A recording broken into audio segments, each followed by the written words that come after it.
What is up, everyone? So, I've seen something before, an article that says Michael Keaton was the better Batman, and it's one of those things where I say, that's sacrosanct. Christian Bale was in Batman Begins, and that movie was amazing. He was in Dark Knight, Dark Knight Rises. Dark Knight was the first superhero movie to break $1 billion. And I tried to go back and watch the first 1989 Michael Keaton Batman movie. And there's stuff I like about it, and there's stuff that I don't like about it. And I don't know, it still rubs me the wrong way. But here's the funny thing. It was maybe about 10 years ago where I started to see Michael Keaton in these sort of dark, serious movies.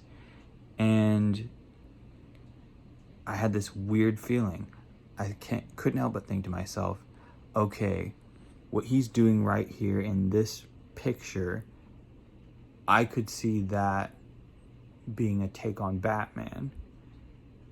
And the conclusion I realized was I didn't see Michael Keaton in the type of Batman movie that he should have been in, where he really could have owned the role. But then again, who knows? Now, giving the 1989 Batman its dues, it was dark for a movie back then, and there were some more conservative theater chain owners who almost didn't want to show it because of how dark it was. So it paved the way for later fare. And Tim Burton, when he saw Batman Begins, he said he loved it, and he couldn't have done a movie that dark back in 1989. So, yeah. And imagine this. Imagine if Christian Bale was in the 1989 Batman.